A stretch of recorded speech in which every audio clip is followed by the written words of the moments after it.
Alrighty, folks. This is a session of the boot camp that I have been looking for since really we scheduled it.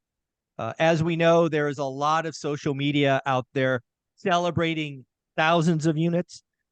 There are a couple of folks in the one rental at a time world, myself included, with almost 200 units. But I think the right answer for most people is to understand their monthly nut, their expenses, their freedom number, whatever you want to call that. And most people can get there with sub 20. We are lucky enough to have Dion from Dion Talk here, which achieved that with 16 units, as I'm sure we'll get into it. It could have been slightly less. We will talk about things like recycling capital versus recycling cash flow. We will do all kinds of things that I think makes Dion's story, frankly, the one that most people should try to emulate. I think when you look for thousands or hundreds, it becomes too big and you are frozen in place. As you've heard me say, undoubtedly, about 1,000 times, getting to 4 will fundamentally change your life. Also, there's a lot of folks out there that want to self-manage, right? It reduces expenses. And Dion will show us how he does that in several hours a month across his portfolio. So Dion, why don't you kind of introduce the audience? Remember, it's not only the boot camp folks that will see this, but it will be shared with the world. So there might be a few people out there that don't know you yet. So what is the Dion story from your perspective? Well, I appreciate you clarifying that, because a lot of times when it's in the kind of private groups like this, I'll share stuff that can get me sued. So I'll try not to do that today. Good idea. I think the thing that I hope people take away from what I'm sharing is it's possible to have a huge portfolio. It's possible to grow and scale. I think it's really hard to grow to the level that Matt, the lumberjack landlord, or you, Zuber, has, where you have, over 100 units and you've been scaling for a long time, to ever stop or slow down. It's really hard to retire. Actually, I feel really bad. You used to do, 5 hours of videos pretty much every day, 7 days a week. And you, for some reason, popped into one of my live streams when I was talking about one of my friends who turned his retirement into a job. And then you started taking Fridays and Saturdays off. So that's a hard switch to flip. Yep. Matt still hasn't flipped it. Yeah. And so my goal was never the biggest portfolio, the biggest cash flow, generational wealth. I actually don't want generational wealth. And like a lot of people, when I finally started to look for education in real estate, I found Bigger Pockets, Choose FI, Afford Anything, Mr. Money Mustache, like people that talk about decades of saving and investing to make their retirement better, or to retire at maybe 50 if you started at 30. And I hadn't found too many people that said, oh, you could do this in like 10 years. There were the get rich quick gurus that you could do it in 6 months and walk away from your job. But I couldn't find anybody who was talking about the right amount of cash flow. I heard the Burr method, and it was, oh, you could do it over and over and over, and you'll get $100 or $200 a door. And that per door metric became more used than the yield metric. Like, people weren't talking about how much did you invest and how long did it take and what was your return. They were just, oh, you can get a couple hundred per door. So if you need $10,000 a month at $100 or $200 a door, yeah, those big numbers are what you need. I started with house hacking, and I was like, this one change changed my housing expense by $1,200 a month. It's like, wow, if I do that 5 times in 10 years, that's $5,000 a month. It's more than that, but at least that much that can be impacted. And it was actually more than that. But so my mind in the beginning was like, okay, I'm going to do this in 10 years. Every 2 years, I'm probably going to acquire a property, because I wasn't making a lot of money. And it took me that long to save up the down payment. I had no idea the income snowball was going to be as big as it was, right around the 5-year mark, where just a couple of cash flowing assets, because that money impacts your disposable income. Like, that's the number that you have very clearly explained. Most people go, if I make $50 an hour and I buy something that costs $100, it costs me 2 hours. And no, that's probably 40 hours or 80 hours, right? Because it's what's left after all your expenses.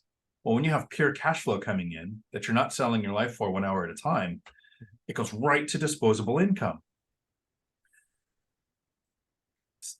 4 properties that to get to 4 that you talk about was 7 units for me. So it was a single family house and 3 duplexes. I started making more money than I was making as a police officer for take home. And that's not retirement money. That's, you now have options money, right? You can choose Right. to work a job that pays less. You could choose to take more risks at work, or, pursue a bigger dream of work to make more money. And then I had that choice of, I was starting to get what a lot of people call equity.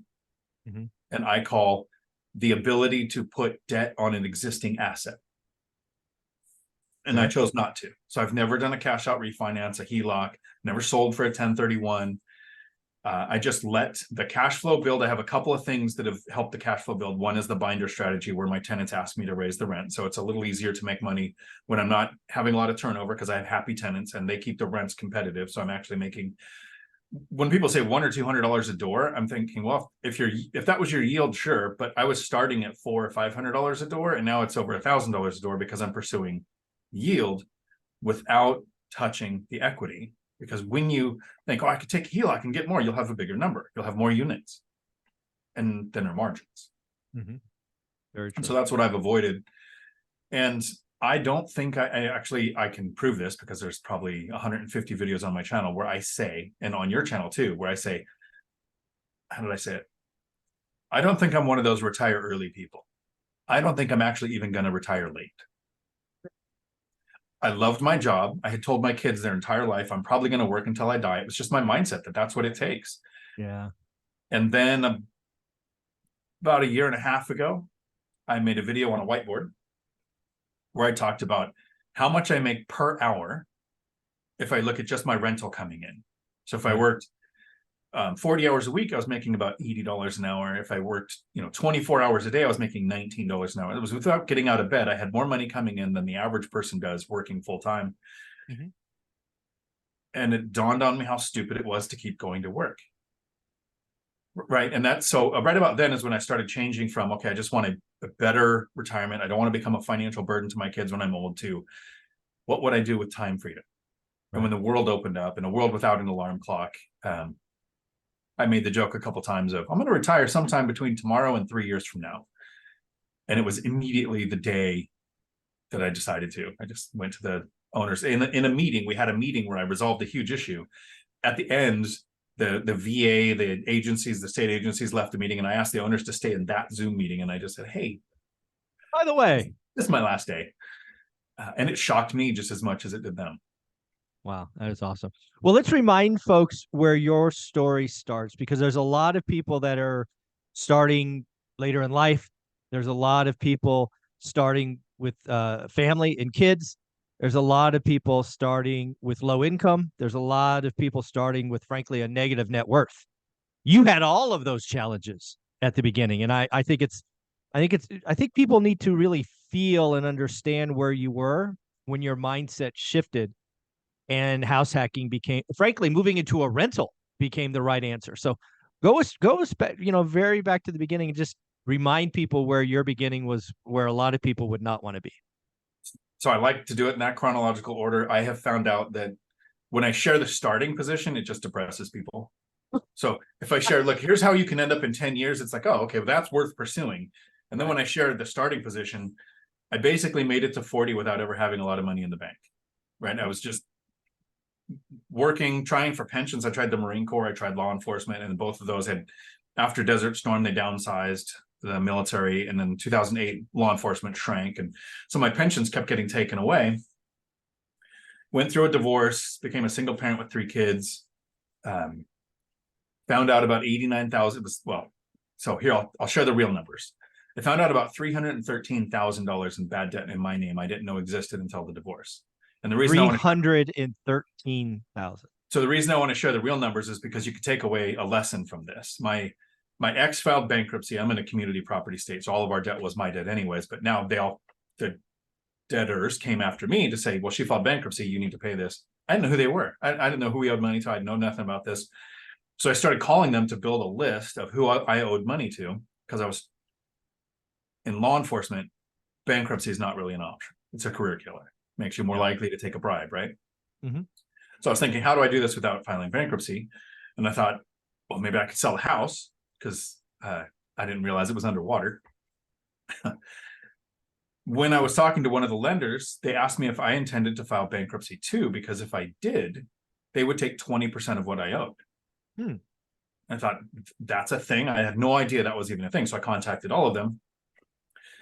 I wasn't planning on filing bankruptcy, but I had considered it. I considered bankruptcy and I thought, well, in law enforcement, that would be a curricular. So I'm not going to do it. So I never lied. I called them and I said, I am considering filing for bankruptcy. Would you take a less amount if I committed to paying it? And almost all but 3 went down to 20 to 30%. So the 313 became 89,000 that I ended up being actually responsible for. So hopefully if anybody has a bunch of debt or finds out about a bunch of debt, contact them and say, look, I'm just thinking about bankruptcy. What would be our options here? Yeah. After getting laid off from law enforcement, I found a really good job driving for Oak Harbor Freight Lines, making $115,000 a year. Landed on my feet, thought everything was going to be great. They're a union shop, they had a pension, and was there less than a year, they went on strike. This was end of 2008, beginning of 2009. That strike is still not resolved. Oh, wow. So they're almost like a 50-50 shop. Some are still in the union, some are not. Strike's not resolved. They're still working. That's weird. So that job got taken away. Started teaching people how to drive trucks at a CDL school, and I was making $17 an hour. So that was the starting position. Fairly low income, single parent. So you're 40 years, roughly 40, maybe 41. I was turning 40 in 2010. All right. So 40 years old. You've negotiated, let's call it 90 grand in debt. So you have a negative net worth. You have a house that's underwater. You have 3 growing kids that are eating you out of house and home, and you're making $17 an hour. That's a hell of a starting point.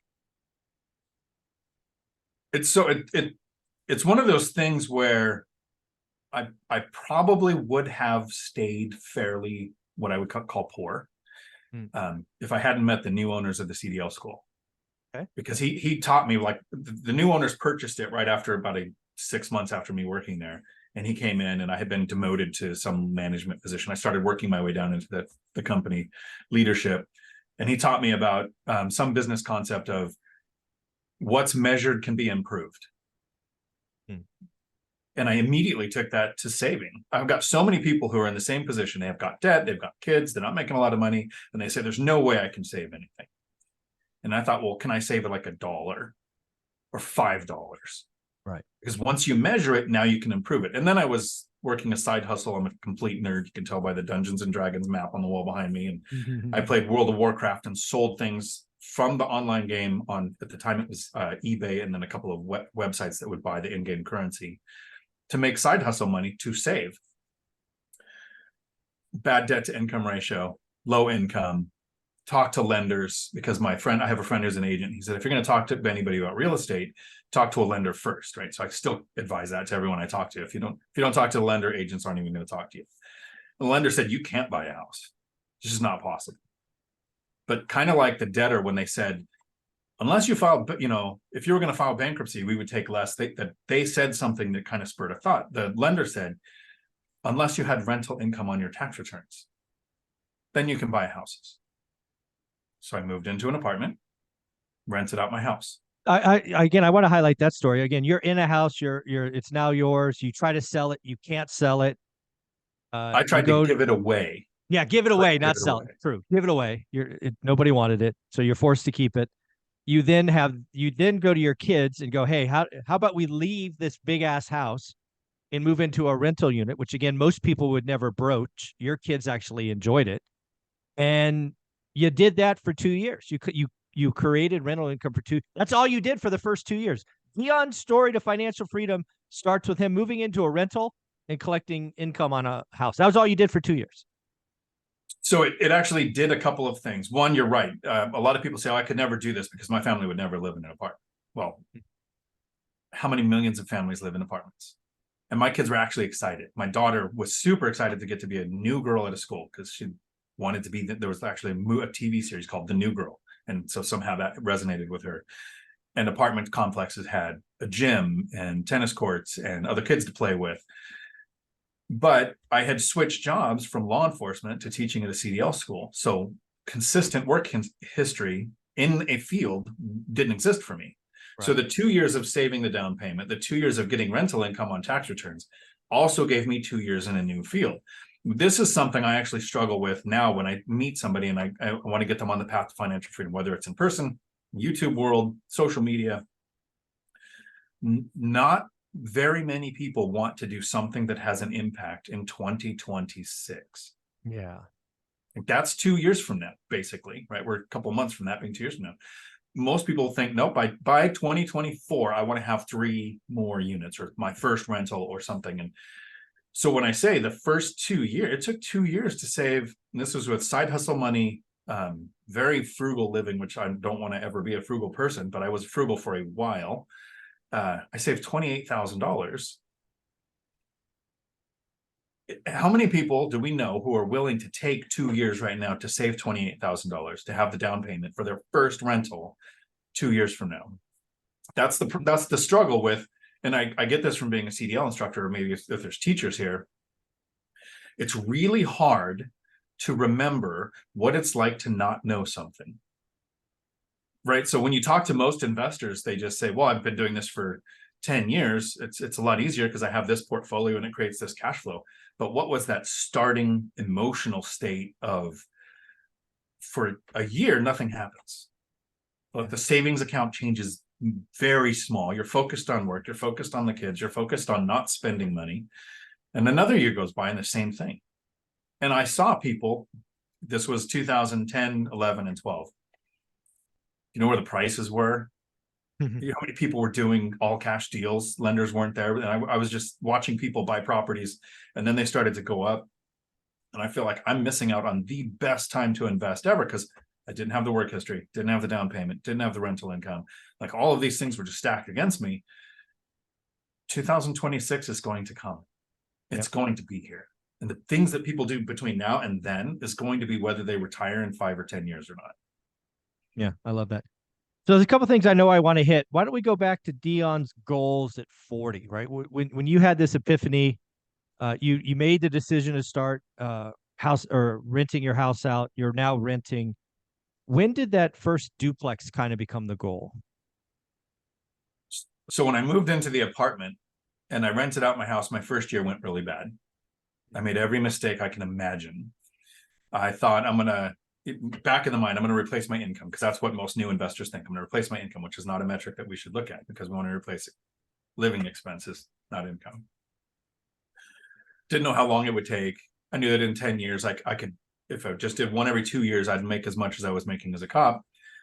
But it wasn't duplexes. I was going to buy single family houses because I understood that. I owned one. After the first year I rented out that house, it started to make money because I actually got a lease. It didn't just rent on a handshake. I used to think you can't trust a stranger, so I better rent to a friend, and that's completely backward logic. I don't have a problem renting to a friend, but I would want my systems in place and to have a landlord's backbone before I did that, like hold friends and family to the lease. Whereas a stranger, more times than likely, more times than not, is going to stick to the lease. Yes, there are professional tenants, and you kind of play the roulette wheel if you can get a bad one. But I've never had a bad one since the first one that was a friend. Everyone since then has been, we've got a binding lease between us, and I've learned some skills to make it easier to self-manage that we'll cover too. But single family houses in my area don't cash flow. Still, in a decade, haven't seen one. Right. My brother has some mobile homes that he purchased that were basically condemned buildings, and then he rehabbed them, and they do fine. But he bought them for like 60 grand.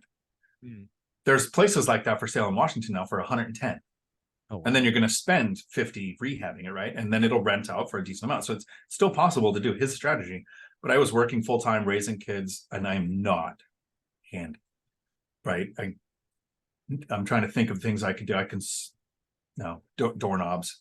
That's about all I'll switch out. Everything else I'll have to go through handyman. So I don't have a skill set. And then I found out about lending on 4 units or less, small multifamily, separate fenced yards, garages. With kids, I didn't want to house hack and well, people say I can't share living space because I have kids. I actually house hacked before I was an investor. I don't know if I've told you this, Zuber. When I went to the law enforcement academy, it's a 6-month academy. It's an hour and a half away from where I live. And you're doing 10 to 14-hour days of training. Right. So I would sleep in the parking lot sometimes at the academy. How do you do that with young kids? So I house hacked by renting out a room of my house to a young couple. I knew the couple, right? So this isn't like I went on Craigslist and found a tenant to put next to my kids. I mean, I knew this couple. And I didn't charge them rent, but all they had to do was be basically 24 hours a day live in daycare while I was at the academy. And so I was willing to do that, but I didn't want to do it again. And I didn't want to do it with strangers. So then the small multifamily with separate living areas, 5% down duplex, which is now an option again for small multifamily, triplex and fourplex. It didn't cash flow when I moved in, right? I was still paying about $300 a month towards the mortgage. The other side covered most of it, but I was paying $1,500 a month in the apartment. And so now we had our own apartment where I got to screen the neighbor and save money. And then my single family house started to cash flow more. Yeah, I think that's an important topic we need to hit one more time because I get asked all the time, okay, Zuber, you talk about no alligators, but I'm looking to house hack and it's still negative. Now, obviously the goal is positive, right? If you can, typically it's tough anywhere except if you buy a fourplex where you may have a shot. But let me be clear. If you're house hacking and your contribution to paying the mortgage is 50% or less than you would have paid, that is a great deal, right? Because this is about stacking cash. And for most people outside of taxes, your largest expense is housing. So if you can find a way, and house hacking a duplex is a way to cut your living expenses in half, all of that falls to disposable income. And that is the genius of house hacking. So I don't want anybody confused. Oh, Zuber said no alligators. I can't house hack because it's negative. No, no, no, no, no, no. As long as it's 50% or less of your monthly, what would be your monthly rent, I think those are certainly doable, in my opinion. The metric that I use for looking at house hacking to know if it's a pursuable deal or not is I run the numbers as though I didn't live there and the unit was rented. What would my yield be? So I'm looking at a year later with current day rents. I don't project, what do I think rents will be in a year? It'll be up 20% like it did last year. No, it's current rents. If both units were rented, it would have cash flowed about $800 a month. It would have had a yield of about 11% cash on cash return if I did a 20% down. At a 5% down, it was a really good return, but it's kind of easier to get a good return with a smaller down payment. Right. So yeah, while I lived there, it was a negative cash flow, but I didn't consider it an alligator because I thought if this was both units rented, which that's what it did when I moved out, it went up I started making $800 a month instead of paying $300 a month. Got it. I like it. So let's go back to the goal when you started. Your goal wasn't really a unit count. It was just it wasn't even replace your income. It was replace your living expenses. So you remember what that original number was? Are we talking $4,000, $5,000? So what are we talking? I honestly thought I'm going to work until I die. Right. And if I have rental properties, it'll be less likely that I have to work a really hard job. Right. I don't think financial freedom had even hit the radar when I started investing. My brother had 10 paid off rentals and he was recycling a HELOC, right? I didn't have equity in my house, so I couldn't use a line of credit. I didn't have his skill set. I just didn't see it as possible, but I thought I have to live somewhere. Right. And I'd heard about Rich Dad, Poor Dad, but I'm one of those people that, I've heard of that book. I know it's got a rich dad and he's got a guy that works for the city and one that runs businesses. Never read it, never listened to it. And I used to listen to hundreds of audiobooks as a truck driver, and I just never put that one in. Never put that one in. And then when I finally did, everything clicked later. I was like, oh yeah, that's what I'm doing. But the goal was, I think I can create my own pension. Okay. That was kind of the goal. I figure it will take a number of years of investing to get this money coming in. And I have to live somewhere. So if I could do this every couple of years, acquiring a new thing, I would have my own pension. Kind of like the way you thought. If you had 4 units, your retirement would be better. Yeah, that was all I thought about when I started. If I get to 4, my retirement would be better than most. That was my simple, harebrained idea in the beginning. And just before we get to Travis's question, the thing that changed, the big thing that changed for me at work was just before I purchased the duplex, when I thought, okay, in 2 years with my current income, I was able to save a down payment. I'm finding deals I'm starting to make offers. This is going to happen. If it only gets better from here, I will do this every 2 years. Right. I was able to take risks at work because I could lose the job and we'd be okay.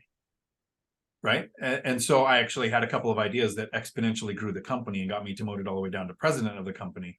Risks I would never have taken if I had the same mindset of a couple of years before, where I need this job because I'm going to work until I die. Right. Again, folks, remember you're going to get the opportunity to ask Dion some questions. I have two more topics we're going to run through. So again, raise your hands. We will go in order. The first one I want to talk about is recycling capital, which is obviously something I personally used to kind of turbocharge our portfolio. And really, it's how we get to the accounts that we got to. First, recycling cash. So talk about that. And I'd love to know, did you ever even consider recycling capital? So let's get into that discussion. So I didn't consider it until almost 10 years of investing, when you and Matt were telling me this is the lowest interest rates are probably ever going to be. Right. You've got a house sitting there that's paid off. If you went 50% LTV, you'd get a great rate and you'd have a bunch of money to deploy. And it was great advice. My brother, with his 10 paid off rentals, isn't a goal of mine, but the stability of that, I'm not debt averse like he is. He will never have a mortgage. He just won't. Right. He's not even. But he has an equity line. He will do that because he could pay. His mind was, I could pay this off in a year with what I'm making off his own income. So then he would go buy those mobile homes for $60,000. And then, so he would never buy. Every time I've told him, I paid $300,000 for a duplex, which are now worth $7 million. He'd be like, $300,000, so much for a property. And I'd be like, yeah, but it makes, 3 times what a mobile home is making. Won't register with him.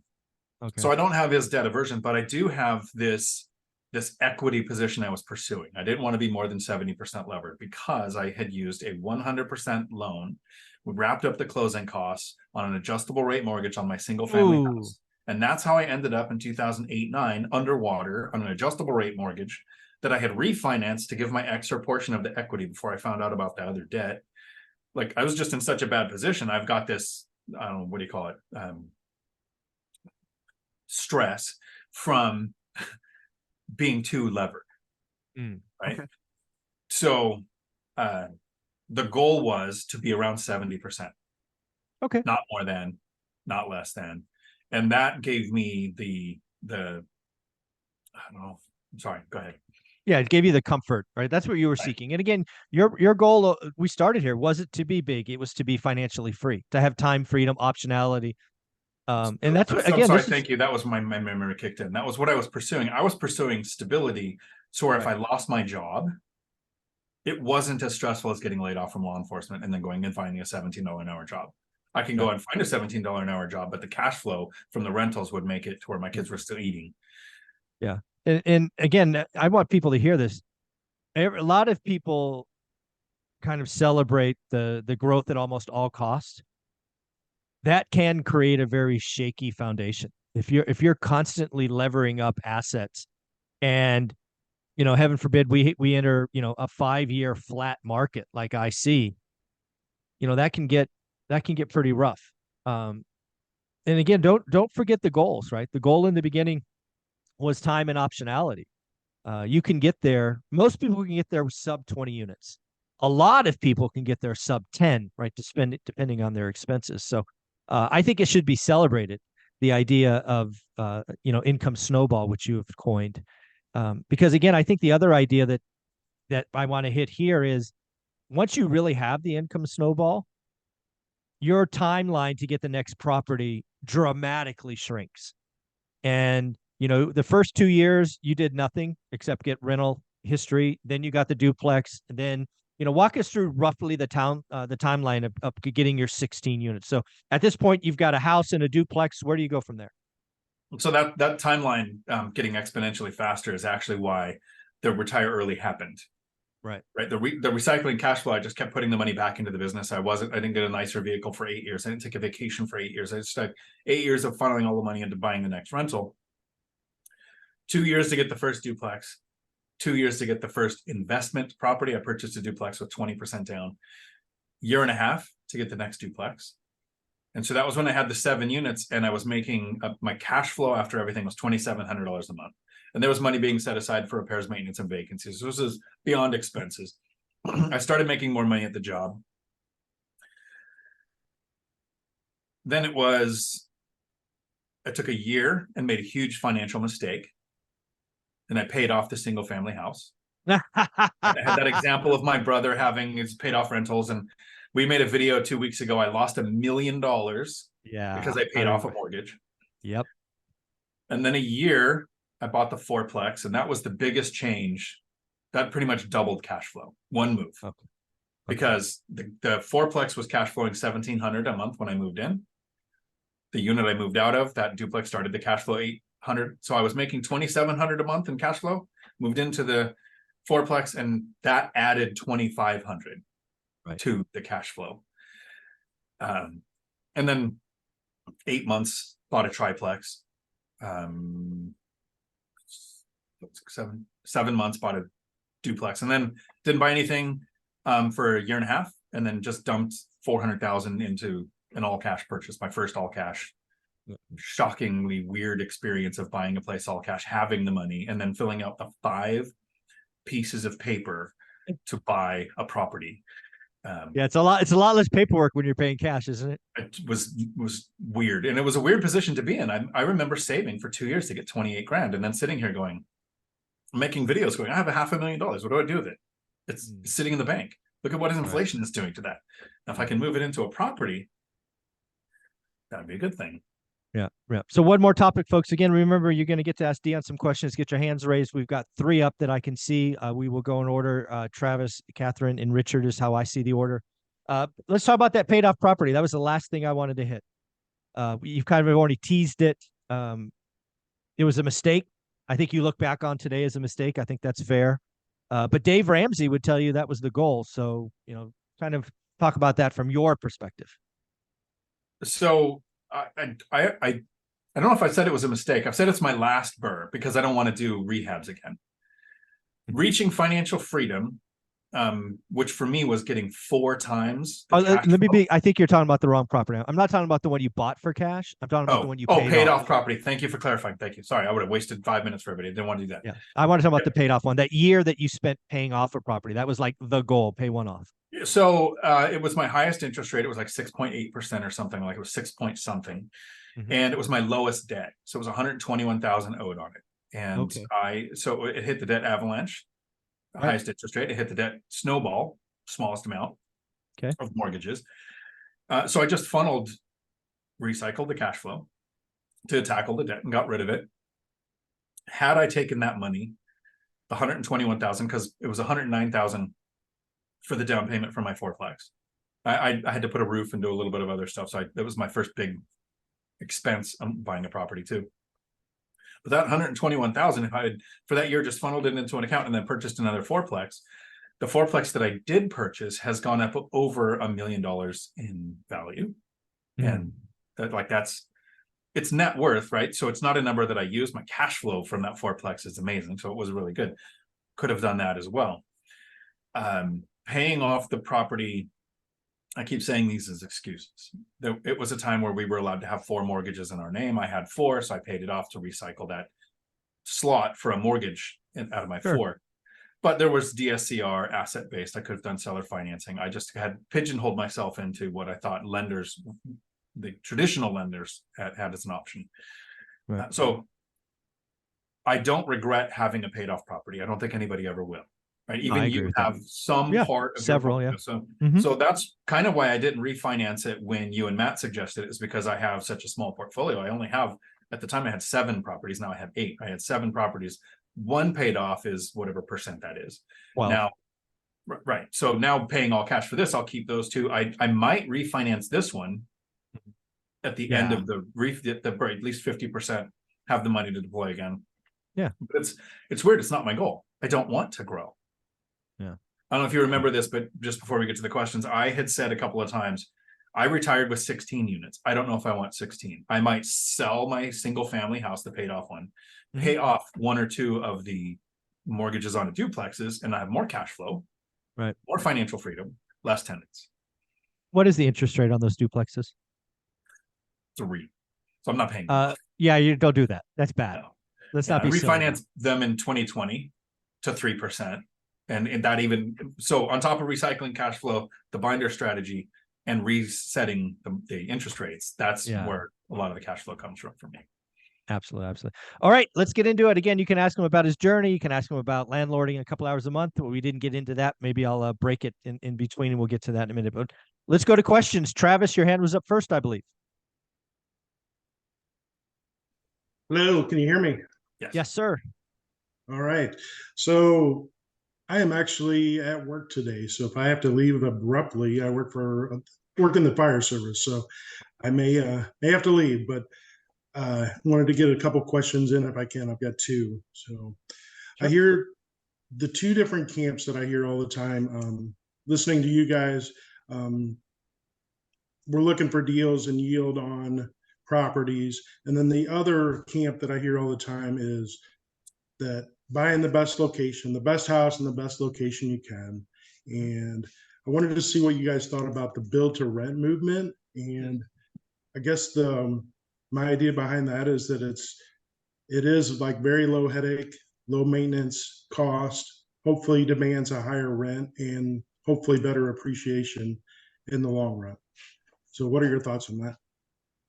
So the first one on the build to rent, I actually was just listening to a video that Zuber did with a guest on the build to rent that's happening, and institutional buyers buying 50% of them when they come out. And my personal perception is I don't want to own a property newer than 2003. Why is that?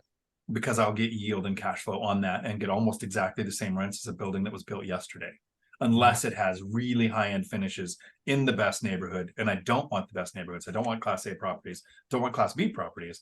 I specifically, that was good grammar, specifically pursue Class C rentals. In a recession, in economic downtimes, there's going to be more demand because people in A and B properties can move to C. Hardly anybody's going to move to D.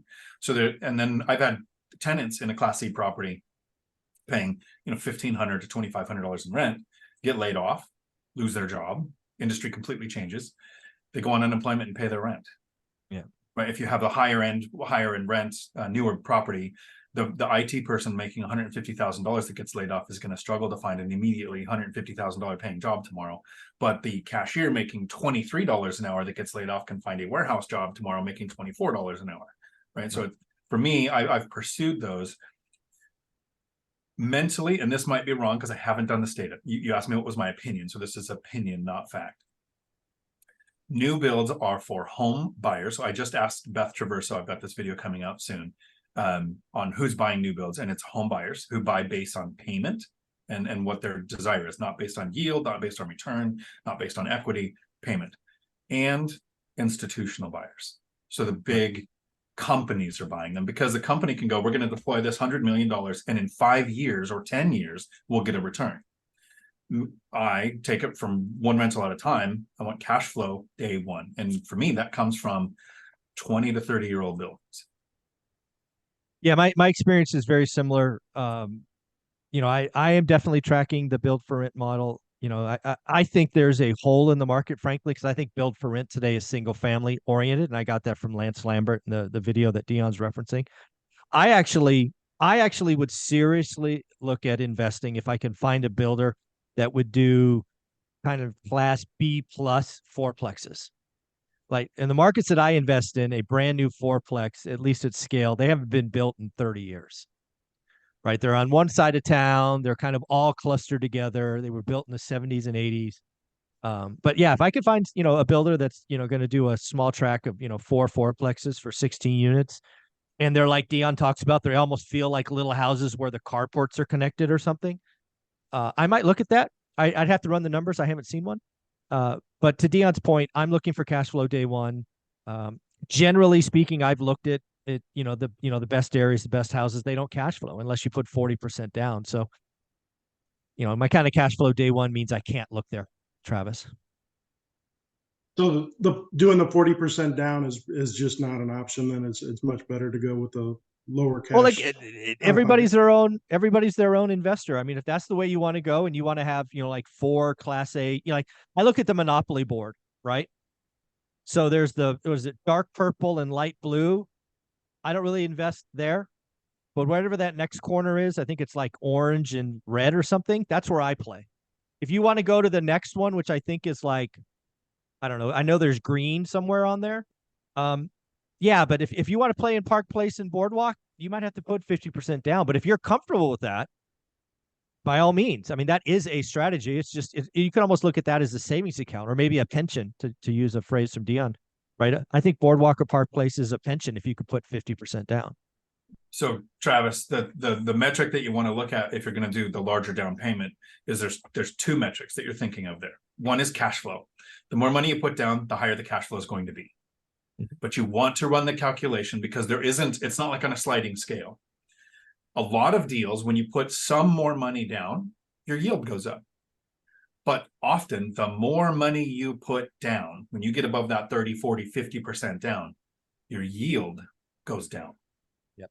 So you could improve cash flow, but your yield will be less. And it's a weird thing. So you have to actually literally run the numbers every time you're looking at a deal. You don't just think, oh, if I do more, then my yield goes down. Because there's sometimes where it goes up on a smaller scale. But cash flow versus yield are two different numbers. Yeah, it's very interesting to me because it's both ends of the spectrum, and sometimes it works for some people and others. In my situation, I guess that's my other question I'll lead into is I'm kind of stuck with that right now. So I'm 52 and I work in the fire service. So I've only got 5 to 8 more years left before I'll probably be asked to retire, honestly. So I've got a good position to start with. Yep. I've got 2 single family homes. Both I would say are right at the median for my area, and they're both bringing in strong rents. The one of them I have completely paid for, Okay. and the other one will be paid off in about 6 years. So my cash flow from the one that is paid for above all expenses is probably $1,800 a month. So my question is, I don't really have any other money to invest. So I would either have to get like a seller finance deal, or I could do a revolving line of credit on this house. And I do have the skill set to be able to, fix up a house and do all that. I have the time off and that skill to do that. So Well, I guess I'm just kind of stuck as. let me play with something, because you're in this, right? You can see the finish line, but you still have time to play the chessboard a little bit. Right. That's a nice place to be, right? So Yes. let's get in our time machine and jump 8 years forward, right? You're 60 if I did the math right. Yeah, I'm going to guess in the fire service you have a pension, so you have some thousands of dollars coming in from that. You at a minimum have these 2 houses, which will now be paid off, and you'll have 8 years of inflation. Let's just pretend that's $4,000, right? The cash flow from both of them, plus some inflation. How does that feel? I mean, I don't know what your pension is going to be, but I don't know what that's going to be. 8, 10, 12 grand a month. That probably doesn't suck already, right? Yeah, that's good. I think the thing is, like, I think I feel like I've got a little time to build yet, but yeah, that's where I'm going. But I want to make sure, if you did nothing else, that doesn't suck, is my point. No, that's good. So I think what you're looking at is you're looking at the edges. I think your choice is, do I get 1 or 2 more? And I think that should feel very freeing, because you're not playing for 10 more. You're like, I'm good now.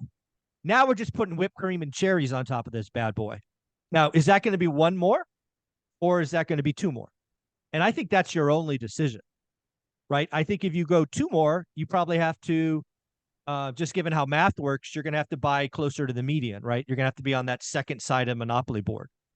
But hey, if you're like, you know what, I'm only going to do 1 more, let's go find a fixer-upper in the best part of town that grandma's leaving, and I'm going to spend a year fixing this up, and I'm going to get this thing to be 50 or 60% paid off by the time I'm 60, and you're going to have the cash flow, and that is awesome. By all means, if that feels great to me. You just have to decide what you want to do. I think the answer for you, Travis, is, do I want 1 or 2 more? And I think the paths are only slightly different. That's what I see. Hey, Travis, have you heard of Marco Shiro, the financial firefighter? Yeah. In Hawaii, okay. Right? So he lives in Hawaii and he invested at distance, but he was in a very similar situation. The one thing that he did different is he completely emptied out his retirement accounts Oy. and pursued rentals. So he got 14 within 2 years. He says he kind of regrets doing it that fast, and if because he had some evictions and some tenant turnovers that made it very hard. I would never say to a new investor, hey, you should look at your retirement accounts as something that you could invest in a rental. But if you have 2 rentals and you are, sorry, I'm watching you turn the lights back on. Yeah. If you've got your sea legs under you and you can find a lease, screen for tenants, maintain the properties, and I'm not suggesting this, but if you have a pension coming, great. But if you have money in a retirement account, I think I would look at putting that to work before I would look at putting the equity in your rental that's producing cash flow to work, because the retirement account is there for 59 and a half. It has some tax benefits. I'm not saying dump it all into 14 rentals at a distance, but if you could deploy those funds, because now you know what to expect owning a rental. It's the 3rd or 4th deal that I think it's okay, in my opinion. I emptied mine out in 2020 to buy that triplex I talked about. That was all retirement funds taken out and just put into a triplex, which has made me 5 or 6 times what that retirement account had in it, and is getting cash flow. Yeah, so I think Travis it's going to be an option for me. Yeah. Our 457 plan, we can't touch that until we leave our employer. So Yeah, I don't know this. Can you take us? Something I did is I borrowed against mine. Like I could borrow up to 50 grand for different reasons. That's something I did. no, Yeah. Well, again, I only think if you're in a in great spot. hardship or something like that. Okay. Yeah, I think regardless, you've got to. If you did nothing, you're in a pretty good spot. So you got to, you got ice cream in front of you. Now it's the question of, do you want whipped cream and nuts and cherries? I think you need to figure out, do you want 1 or 2 more? If I was in your position hearing this, I'd be like, God, I feel better. Because the optionality of where you're going, you don't have to beat yourself up. Do I want one really nice property that I buy the best house in the best area? I put a bunch down, or do I go slightly down and I get 2 more? From where I'm sitting, those are your 2 choices. So even with that though, is it a good option to go ahead and get the line of credit to make the purchase, to use that Again, capital, or should I save up? Again, I don't know that I would do the work first. I don't like rushing to getting the equity line, because then some people just feel like they have to use it. It's always going to be there. There'll always be a bank that'll give you 50%. So I would go do the work. I would answer the question first. Am I going to buy a really nice house that needs a lot of work? Or am I going to buy 2 down? I would do that work first and then play the chessboard.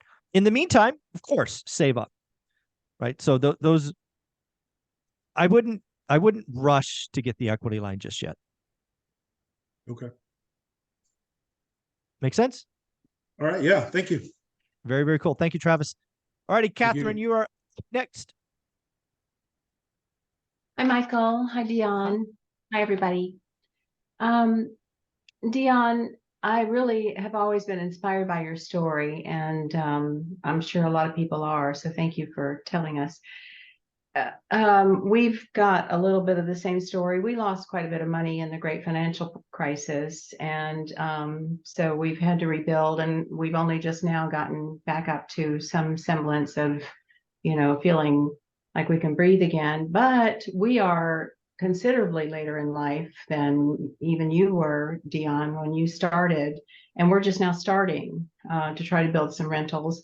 The reason we want to build is because well, let me back up. My husband is probably,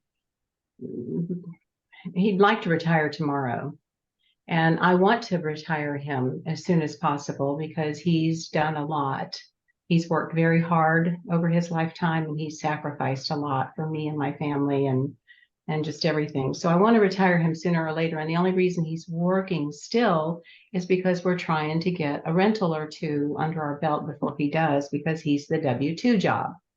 I'm self-employed, and my income is sporadic because I've just moved to a new market and I'm still building. We've looked at, we were in fact listening to Jason Pritchard a couple of weekends ago, and so we thought maybe we could start with some fix and flips and build that way, etc. I was just listening to you talking about renting your house out and starting that way, because then you had rental income, and that kind of triggered a switch in my brain. So I was just trying to think, if we did something crazy like that. My husband, by the way, is on this webinar. he and I he and I are in different cities. He works in the Midwest and I'm on the West Coast.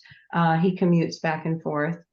So right now he's working and he happens to be listening.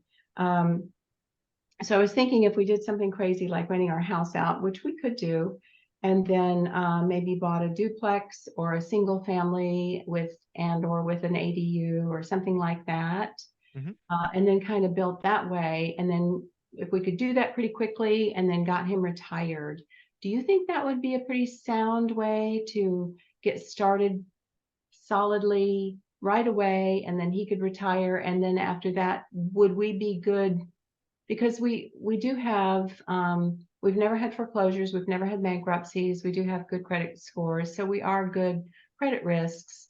If we had one or two rentals under our belt and he's retired, still I'm the only one, I'm self-employed, what does that look like to you in terms of a strategy? So it's really hard to answer a question and not seem biased if somebody says, hey, you did this thing, should I do the exact same thing? Right? Of course you're going to go, wait, it's what worked for me, it's what I know, right? Since then, I've educated myself on some other options I had, kind of like paying off that house was a mistake, because I was going for 4 mortgages. I didn't know about DSCR, asset-based, or seller financing. I put my email in the chat. If you reach out to me, I will connect you with a lender that does DSCR loans. It's based on your credit score. It'll be a little bit higher down payment, a little bit higher interest rate, right? But it gives you options that doesn't look at your work history, doesn't look at your salaries, doesn't look at your debt to income ratio, right? You're not a factor as much as the property you're looking at is the factor.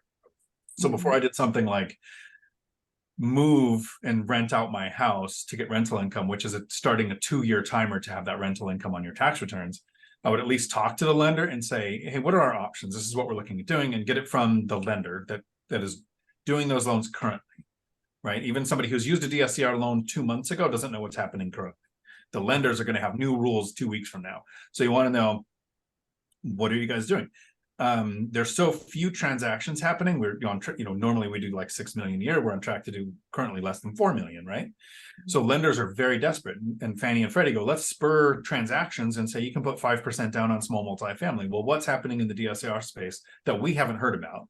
So if you email me, I'll connect you with a lender, and Zuber's got some too that do DSCR loans, like Convoy Home Loans, that you can look at too. See what those options are. I do like the idea of, you have a house and you can do an owner purchase of a house with an ADU or a duplex and owner occupy, instead of moving into an apartment like I did, and using that lower down payment to get you started. Part of that is doing a rent study on your current house if you own. Is it going to make money if you move out of it? Because if it doesn't, then that might not be the best option too. I'm not sure what the solution is there. If it's sell and deploy the funds to buy something, and you have the IRS 121 rule where you can have up to $500,000 in gains, not pay taxes on it, and put that money into the next rental. I would do that before he walks away from the W-2 if you're going to use a conventional loan. Like, you've got a bunch of different options to go. And until you, and virtually sit and talk with a lender, I don't know that you'll know the best option until you, because I thought buying a single family house is the best option for me until I realized they don't cash flow. Right? And then we'll talk to a lender and find out I can do small multifamily. So they might have an idea currently with DSCR lending that works better than moving. I love the idea, Catherine. The thing that I would think about is, I would go with your husband and try to look at duplexes, tris, and quads, and ask yourself a big question, right? Is getting you retired, because that's a great goal, worth the sacrifice of moving from where we are, which I'm sure is very nice, to somewhere that is less nice and probably smaller? If the answer to that question is, of course, I want to be retired today, and having this sacrifice is a good answer, then to Dion's point, then I would also research the house, right? Does the house cash flow because we have a great rate or whatever? it is something certainly a worthy goal. And I got to remind you, Anna Kelly, who comes on every Wednesday, told Yeah. me her best financial decision was selling her big ass home in Texas. I added the colorful language. She doesn't swear, so that was on me. And moving into a fourplex, a 2-story fourplex with 2 kids. Right? She says that was the best financial move she ever did. Most people can't even fathom moving from a home to a fourplex, let alone second story in a place that snows with 2 young kids. This is just sometimes you got to quote unquote take a step backwards to move forward. And I think it would behoove you to kind of go to a couple units with your husband and go, good, we live here. And I am is not I am not at all opposed to anything like that, Michael and Dion. I'll live anywhere. I'll move anywhere. Here's my one problem. okay. And this is my Achilles heel. It's my greatest strength and my greatest weakness is my family. Uh-huh. I'm here where I am right now because of my family. Sure. I'd live in Antarctica if it behooved us financially for a while. But my family's here, and to leave them would just kill me. So Yeah. what I would do, Yeah. sorry, go ahead, Mike. No, go ahead. Okay. Take the high cost of living area around you, whether you're in it or near it, and then kind of draw concentric circles out. You're going to find at some point an equilibrium between prices and rents where you'll start to see cash flow and yield. Right? The higher cost of living area, the more important house hacking is, but it's harder to find yield. As you come out, and in my example, it's Seattle. And as you go out, you hit water or mountains, or so north and south is really the only options, but south in Tacoma, outside of the city of Tacoma, I was able to find cash flow and yield for a while. And then I expanded that circle out, and now I'm in the 2 counties next to Tacoma. I'm within an hour of friends and family, even the ones that are on the outskirts of where I used to live. So a lot of people will say, I live in California, I can't invest here, it's way too expensive. Well, San Francisco, Los Angeles, right? Yeah, absolutely. But Kern County, right? You're talking Fraser Park, Bakersfield. It's right outside of LA. It's 45 minutes away. So depending on where you're at with your friends and family, how far is an hour out in all directions, and what does that do for the real estate landscape? Okay. Good information. And thank you for sharing your email address. I'll reach out, and I'd like to get that lender. Thank you. Very cool. Awesome. Thank you, Catherine. Richard, you're up next. Hi, good afternoon. So I kind of had 2 questions. One is in 2 parts. So the last question actually sort of feeds into where my thinking was. So what I'm thinking I'm trying to do is start with Section 8, or also I've been looking into this USDA Rural Development Program. So the USDA has a program which is essentially like Section 8, but it's for quote rural areas. So I'm in Georgia, I'm in Atlanta, sort of, but I'm in Kennesaw, which is sort of a suburb in East Cobb, which is sort of a little bit more expensive. A single family is a little bit more than I think I can realistically start with. But they have these like South Georgia areas, the Americus, the Macon, Albany, Georgia, and then going a little north, there's like these Woodstock, which is sort of nicer areas, but it's really cheap because it's South Georgia.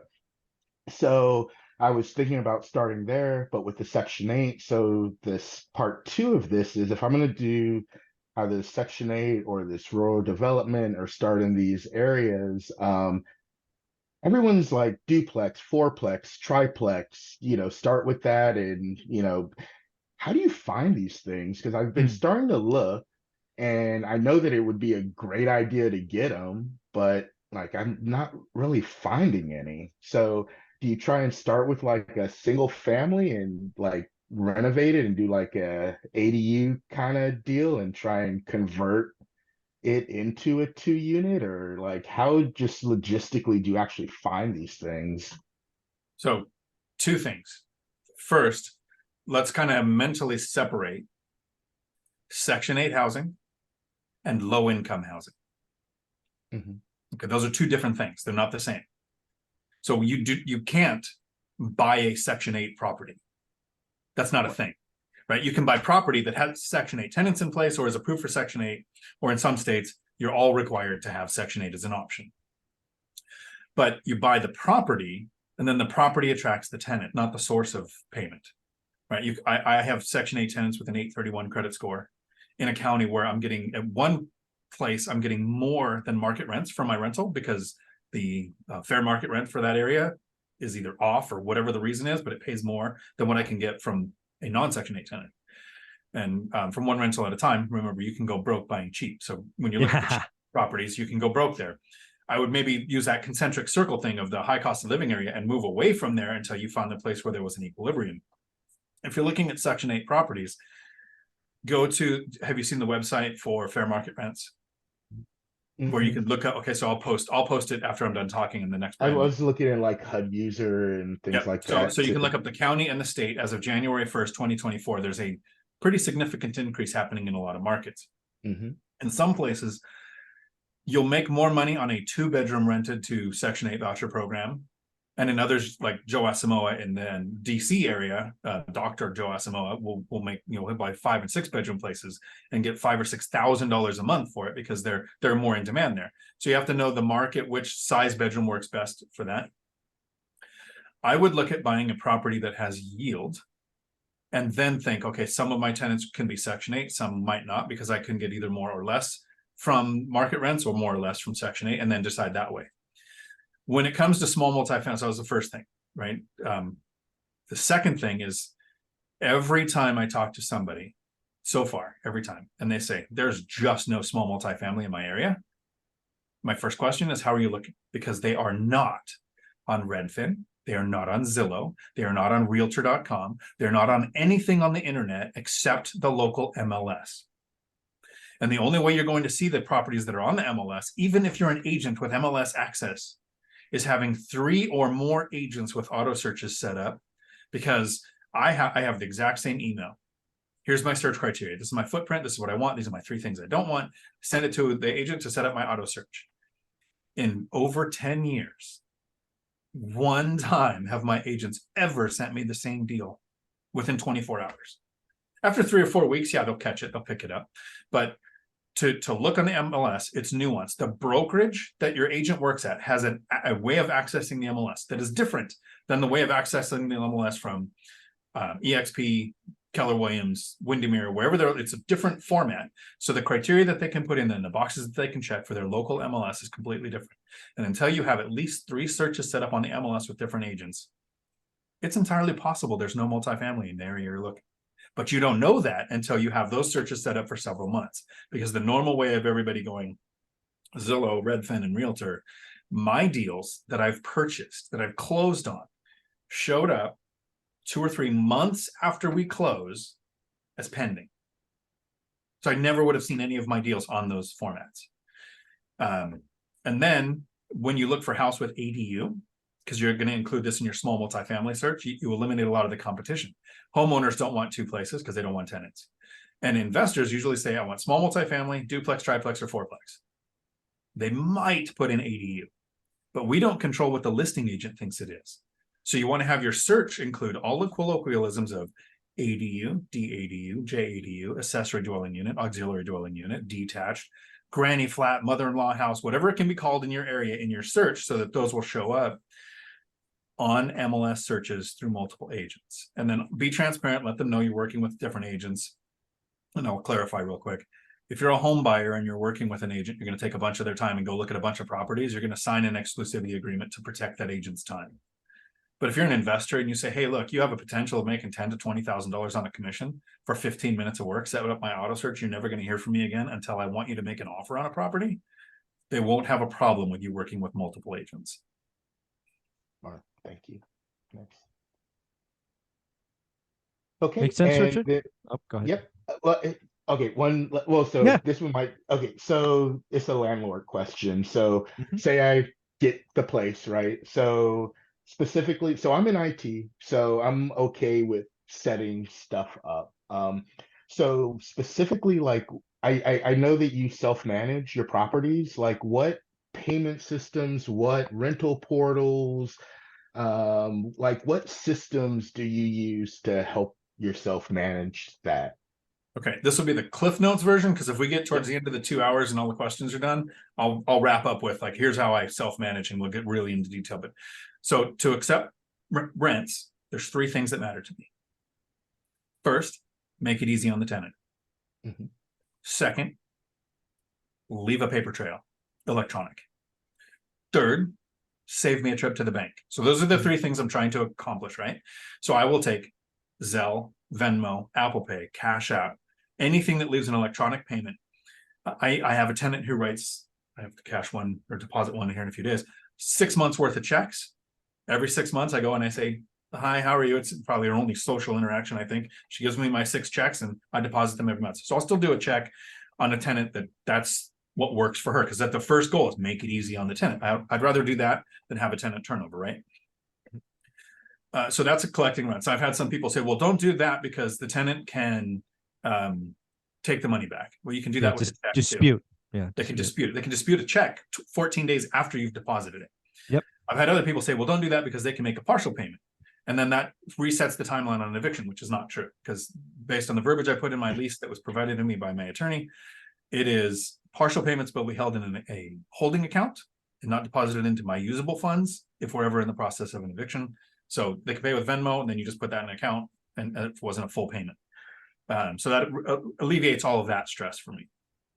Then the other systems are, the first thing you do is contact utility companies, and you put in place landlord policies. So if your tenants move out, the power and water and stuff go into your name. So pipes don't freeze. Your handyman and contractors have power to do what they need to when they go there. I have a list of contact names. First is your handyman, have 2 or 3. I find those off the Thumbtack app. So you hire somebody for small jobs, you see how their interaction is with tenants, how their rates are, then you keep their contact info and you find out what they specialize in. Like I've got a guy that's great with flooring, but he won't do carpet. I've got a handyman that was a contractor and a plumber. So he's my guy that does most plumbing that doesn't pull permits. I've got a handyman that has a sub electrician, right? So you kind of have that there. And then this is how you sleep like a baby. You have a list before you close on your first rental. You make a list of the at least 3 24-hour a day, 7-day a week plumbers that have emergency service in your area. Then you make a list of the 7-day a week, they don't have to be 24-hour, but 7-day a week electricians that have emergency service in your area, because a plumbing thing can happen at 1 a.m. An electric thing can happen, they come out tomorrow, right? So you want to have that list sitting there so that if you ever do get a tenant that says, hey, the power quit working, or hey, we've got a leak, you're not stressed. You've got a list of people you're going to call already sitting there. So that stress is gone. So that's kind of the systems you get in place to make it easier on yourself. After that, it's a matter of screening for the right tenants, educating tenants when they get in there on how you like to communicate, having that set up. For me, I make it a lot easier. They talk to handyman for anything less than $500. Handyman knows to check for anything more than that. The tenant will interact with me until they've interacted with the tenant once or twice and had a positive experience. And then that tenant, me, will go into a group email chat where you can reply all, and then I'll see what's going on, but the handyman can handle it. So that was a Cliff Notes version, and you said there was like a second part to your question there. No, that's pretty much it. No, that's awesome. Thank you. Awesome. All right, Richard, thank you very much. Leanne, you're up. Hi, everyone. Thank you, Dion. Thank you, Michael. I have a couple of questions for Dion, and the second one is for both of you. So I did the Dion Binder strategy a couple years ago and raised the rent from $2,250 to like $2,500, while the market rent was $2,800. So now the market rent is like $3,000 or $3,200. Should I just do the next rent? It's just normal increase like 4% that I used to do, or do I do another binder strategy? How often do you do that? So here's my order of operations for the binder strategy. which if anybody's interested, you can find the course for free at diontalk.com. And there's a video on this specific thing. It's the when to use the binder strategy. So there's a video covering this. So this is the short version of that. When I acquire a property, I'll wait 2 months or so to make sure I want to keep the tenant, because I didn't get to vet them. I didn't get to see their credit score, work history, eviction history. I want to make sure they pay on time. They don't call me for trivial things, and I don't get noise complaints, right? So, but after 2 months, I've fixed a few things, replaced motion sensor LED lights, coded locks, asked the tenant if they want me to fix anything and fix the small things they ask for. So the tenant knows I'm going to take care of the place. Then the binder strategy goes very well. So it sounds like you did that. You were at 22, rents were 28, you went to 25. So over a $200 increase that the tenant was okay with, right? You didn't irritate them. Happy. They were happy, right? Well, that was, now you were $300 lower than area average, but you didn't have to do a rehab. You didn't have to kick a tenant out. You didn't have to screen a tenant and place a tenant. Like all of the things that you saved, mathematically, maybe you made a few more dollars if you kicked the tenant out, spent $15,000 to rehab it, and then got $300 more rent and just got area average rents, right? So, but keeping a tenant in place, not disrupting their life, having a happy tenant, and getting more money worked. For me, generally, I would then every 2 years, I would do a 5% increase. So you could do 3 or 4% every year, whatever, right? That's kind of what I would normally do. But in 2021, we had a black swan event, right? We had rents spike massively. So I went at the end of 2021, beginning of 2022, and did the binder strategy with all of the tenants, brand new ones from the duplex I purchased in 2021, and then every other tenant that had already seen the binder. I generally won't do that again, but I'll do 5% every 2 years going forward. I think if your rents have gone up to 3,000, you might be at the tail end of that black swan event from 2021. And this is a great opportunity for you to use the binder strategy again. Because if you did 4%, let's do 5% of 2,500. Somebody who's good with math can tell us what that is. And you go in, the tenant would probably be okay with it. But if you do the binder strategy, the tenant will probably go from 25 to 27, 50, 28, something like that. They'll be 200 below area average that you show again and be happy. So when there's a big event that causes a rent spike, that's when I would use the binder again. Outside of that, I would just do my small annual or every other year increase going forward. Yeah, because I do have an issue. I know the tenant well, and I feel bad if I raise the rent too much. That's why the binder strategy is such a great thing, is because they might suggest a small amount and you have to, show them that's really close to where you're at now. That's very fair for you, because you're asking them what's fair. You're not saying, how much do you want to increase your rent? That's not the question. The question is, what is fair? If you moved out, I would get $3,000. I don't want to force you to move out. I would do it again now because there's a big enough gap there to do it. Another a related one, because the tenant have children, adult children, and this house have a converted garage illegally when I bought it. So we just went through all the permitting. I make all the mistakes that possibly made, that I took so long, but it's getting there, almost close. But do you think I should let the tenant daughter rent this one, or should I just rent it out? Because the Section A rent in my area for that one gonna be higher than what I intend to rent for the daughter. Yeah, so I've done, don't have good income. Right. I've done several of these. Actually, I looked to buy these a decade ago, where there were basically 2 living quarters, but they were on 1 meter. And I went the route initially of trying to maximize rents, which meant 2 different families living together. And when you're that close, I can only imagine in a garage, your headaches from tenant interactions will increase dramatically. So I have found it far easier to do generational living. Every house that I bought during that, and it's like 8 or 9 of them, now has 1 large family living there. So I collect less total gross rents, but my net rent is higher, because also you could push the utilities onto them. You can do all of these other things. So the daughter would still have to qualify. It's not like I'm just going to move her in because she's related to the other one. But taking a little less gross rent for better, less headaches on my end as the landlord, way worth it, in my opinion. Yeah, because I prepare to make it separate because this is like detached garage and Oh, it's it's like detached. Okay, good. 630 square foot. Like how detached? Do we got like a small fence? Is it like look like a separate house? No, it have A a breezeway or separate by a whole area that they the main house gonna go through the backyard and Got the it. garage gonna go access to the other side. Got it. Got it. So pretty separate. Yeah. I have my husband and his friend did the meter, install new separate meter already. Nice. So I look into, I have a separate water sub meter because it's really Nice. like Yep. more than 30,000 in my area to have a separate water Yeah. meter. So Yep. we're gonna do sub meter, but I'm looking for one that have like kind of digital, so I Sure. don't have to be Yeah, they're out there.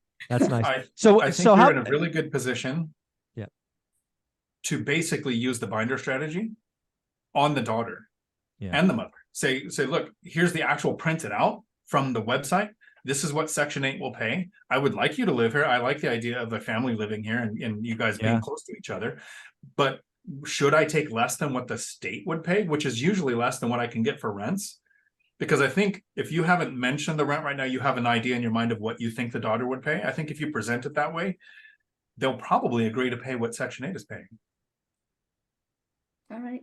Yeah, I think bindering the new unit would be very interesting because you also can potentially get more for the front unit and the daughter gets a little break. Mom could help her out kind of thing.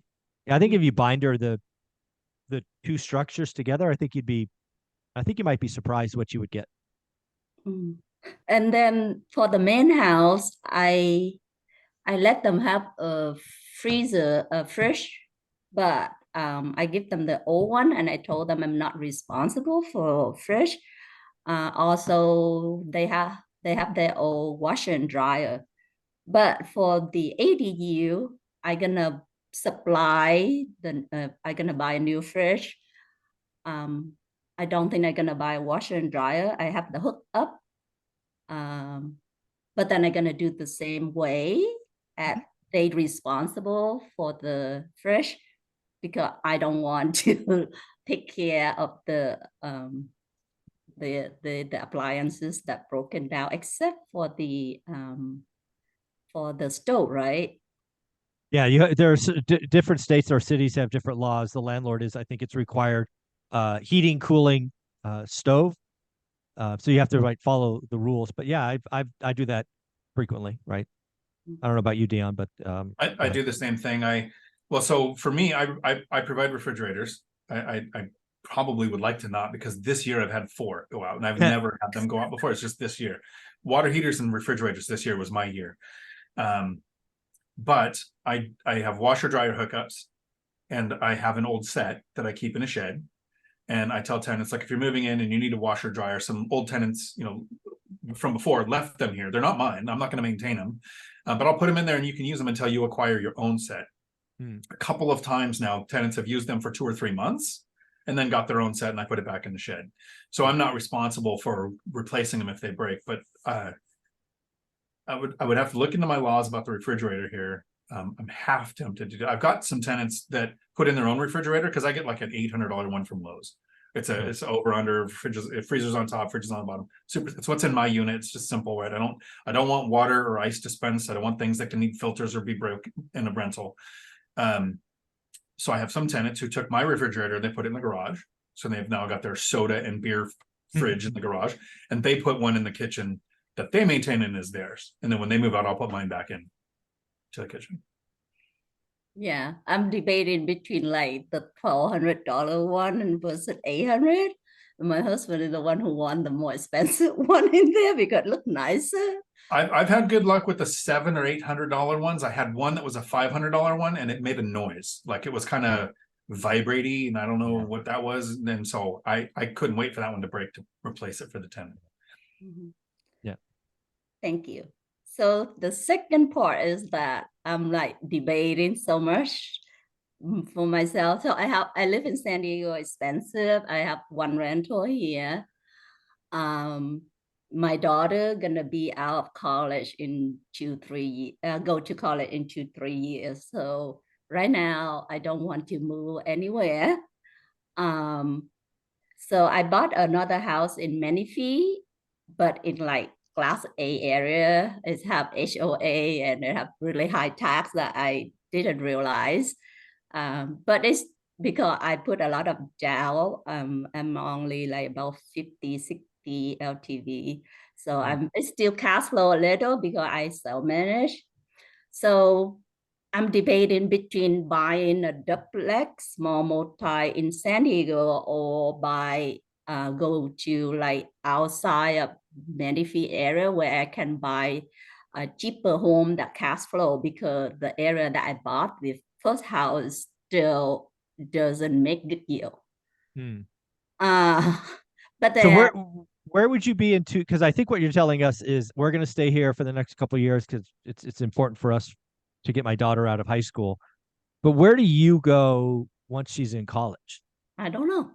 Well, I don't mind to live in an apartment. I don't mind to live, but right now I don't want to do any of that. sure, of course. Because it's in a good school district. So I like my daughter to finish school first before we do any crazy thing, because I'm thinking about that, because right now it's easier for me to go buy do a house hack than buy the next one, because I have 4 property already. So it's hard for me to qualify for conventional loan right now. Right. Okay. So I'm debating, should I buy in San Diego where I can look for duplex of small multi, but then it will be really hard to find a good cash flow, except if I buy cash offer, which I don't have money to buy. If I buy in the Menifee area, I may be able to buy like flip, buy like junk house that I can pay cash. So that's the two I'm debating, because I'm not willing to go out of state anymore. Yeah. So I have one in Florida that I have to ask my cousin who lives 2 hours away, bring his team to come and do all the upgrade, because I'm not good at dealing with contractor far away. So I struggled for more than a year with spend some money fixing here and there, but now I have my cousin to bring his team. He do flip in Alabama and come to Destin to do everything for me at once. How far away is Menifee from you? I don't know the geography. An hour. Okay. All right. And Deanna, I any have thoughts? family there. Oh, there you go. I have 3 or 4 close family. My husband, brother, sister, niece, nephew. So they can come and help anytime. All right. Deanna, any thoughts? I'm a fan of investing where you have the tactical advantage. Yep. Right. Your place in Florida, the people that you know there that can help are 2 hours away. Right. So that's why it's such a struggle. You don't want to repeat that. When you say you're in San Diego, so it's very expensive, what's within 2 hours of you? You're the tactical advantage there. You said you're not really good at handling contractors at a distance.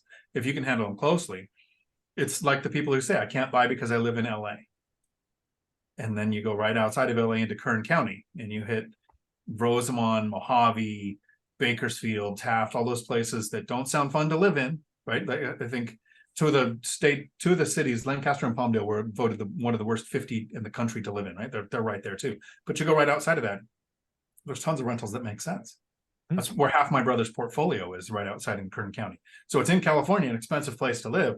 What's outside of San Diego within a couple of hours? You know, Zuber, you went 2.5 hours out to Fresno to find that place. You can manage the crews there. You can go and meet the property managers and find the contractors. So before looking at another state, or before tying up a bunch of money in something that could cash flow a little, again, that sounds like a very small yield, right? It has cash flow, but it's not making a good return on the money. I would look for a place, and we said this earlier, I would avoid it because it's cheap. right? You're not looking for a place that's cheap. That's why you buy it. You're looking for a place that at a certain price, the rents I can get in that area will make it a good deal. Yeah. Yeah. What I hear you saying, Leon, is what again, right? Trying to predict the future is hard, especially for someone you've just met online, right? But what I hear you saying is my husband and I will probably not be here in San Diego in 2 years, right? Once the daughter goes off to college, we may move closer to family. It sounds like Menifee is a possibility given you have roots there. You also have a unit there already. It's in an HOA. It's not quite performing up to your standard, but I don't know why you don't just focus on Menifee, right? It's an hour away, so it's closer to you than Fresno is to me, and it's probably not as big as Fresno, right? When I started, Fresno was 500,000 people. Now it's 1 million people, but 100,000. how many? 100,000. Oh, that's plenty big. I mean, the lumberjack invests in 10,000 cities. I mean, I think you'd be shocked at because you go to Menifee, you know, you're going to find a 1950, 1960s built home. It's going to cash flow probably like a monster. It's certainly more than San Diego, which is, you know, all negative.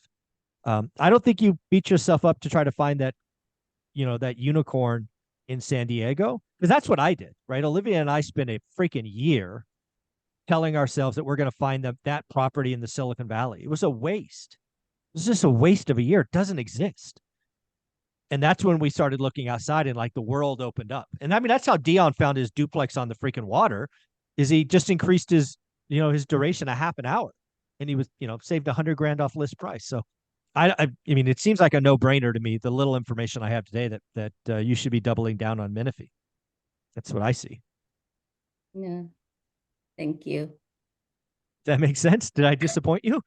No, I'm trying to think about how to deal with my husband because he really like to stay in San Diego. Well, again, you don't have to move. I was just trying to predict the future, right? If you're happy where you're at, stay where you're at. Menifee's still the right answer. It's an hour away. It has cash flow. You have infrastructure. You've got 5 cousins or 5 family members. I'm not sure. I don't know why you would look at San Diego anymore. To me, San Diego is my Cupertino. It's like, yeah, we'd love to live in Cupertino or have a unit there. Doesn't freaking make sense. They're all negative 10% yields. Why would I ever buy that? That's it. We're done. We're going to, you know, in my case, Fresno, your case, Menifee. I think you'd be shocked that Menifee'd offer 1960s, 1970s build, you know, a little older, a little bit more lived in, but cash flow is cash flow. Make sense? Yes. Awesome. Do you have one final question or you're good? I'm just, one thing is that somehow I don't have the confidence because I feel like if I have rental in San Diego, I deal with tenant easier. I rent it out easier than Menifee. Menifee is kind of far away. Wait. It's an hour away. Wait a second. You said it's an hour away? I'm 2.5 hours away. Come on. And you've got 5 family members there? I think you need to get over that hurdle. But go ahead. I'm sorry. I interrupted. Yeah, I just don't feel confident. So we bought the first one in Menifee. The average were like rent were like 31 or 3,000, and we rented for 2,800. I think Okay. I advertised for 2,900, and then like within 2 weeks I dropped it to 2,800. Okay. All right. So I just feel like I don't have It's not your backyard yet. Remember my buy box. I looked at my buy box every day for 3 years. I promise you, if you're focused on a small footprint in Menifee, you will learn it like you know San Diego. It just takes consistency and time. I will give you 4 words that will help you with this. And I get these from Sean Cannell from Think Media, right? These are 4 words I use in real estate all the time. You said you don't have the confidence to invest there. Confidence comes from competence. When you are competent at finding a handyman by using the Thumbtack app, hiring them for a very simple, very small job to see what their interaction is with a tenant, to see what their skill set is, how they communicate with you. Do that a couple of times and you'll have competence in finding a handyman. There's your confidence. The more you do the small things, the more likely you are to feel confident to just keep adding to your portfolio there. So keep working on those small things, because until you're competent at all the little things, you will feel like you don't have the confidence to do it. Thank you. Yep, that's all I have. Thank you so Very much. cool. You're very welcome. All right, Van Ruth, how you doing? Pretty good. Thanks for doing this. I did have a question. Like, I'm in a similar situation with kids, older kids, and then like I have one that's gonna be going to college, and then I have a middle schooler and an elementary. And so moving them out of the kind of the where we're at, it's a little harder. Sure. But I was looking into the house hacking. Like I'm not sure what grade of neighborhood we're in. Maybe B plus A area, and then to get something else would be in like the C or something like that. I'm not sure. But what the area rents here don't seem to work that much for like a house hack. So how do you think about cash flow and yield when you're going from some place that's like more expensive, even at like the C level neighborhoods for a house hack? Okay, so whenever we talk about house hacking, if I'm talking about it, it sounds like it's the way, because it's the way that I did it, right? It's the way that I did it because I had very low income, bad debt to income ratio, right? I basically had to house hack to get on the property ladder. If you have a better income, you don't have the bad debt to income ratio, saving a down payment and buying rentals, one rental at a time. Zuber's never house hacked. Right? Never. It's just a thing I did because I was in such a bad situation. It's what worked. So if it's an option for you, great. If not, maybe you just save a down payment and you find the rental that makes sense without having to live there. You have the option of, if you have college age kids, of having them be on the loan as a house hacking cosigner that gets cheaper rent while they live there. And then you take them off the loan in a couple of years when they move out. So you've got a couple of different options there. When it comes to house hacking, a lot of people say, I live in such a high cost of living area, I can't do it. That's kind of backwards way of thinking.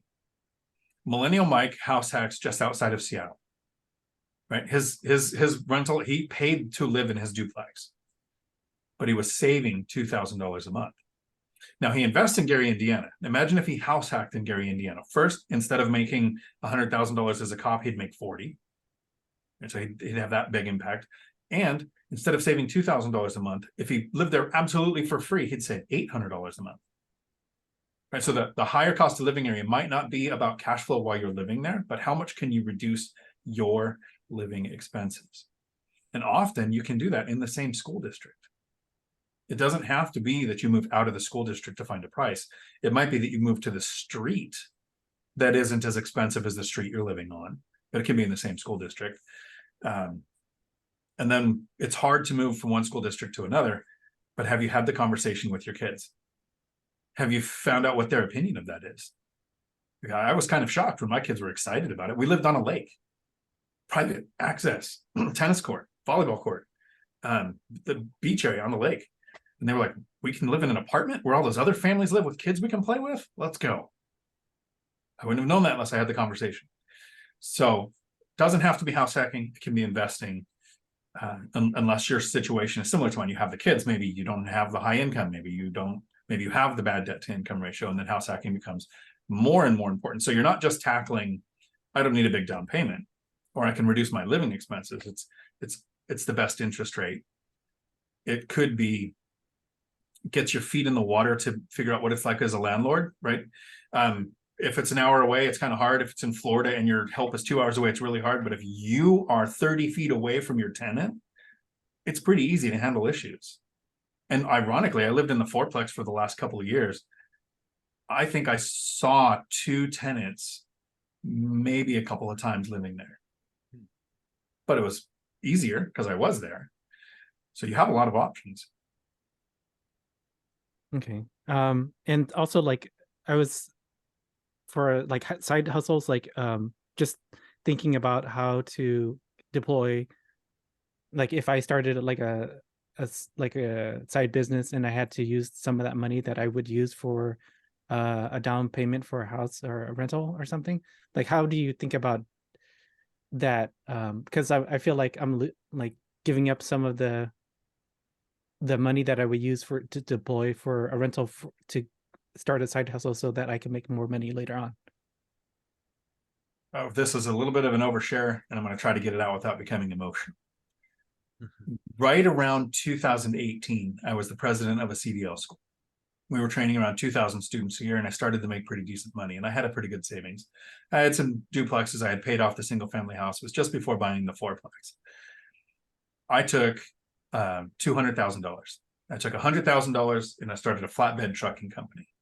And I thought, there's a driver shortage. Companies are struggling to grow because they can't find drivers. I run a CDL school.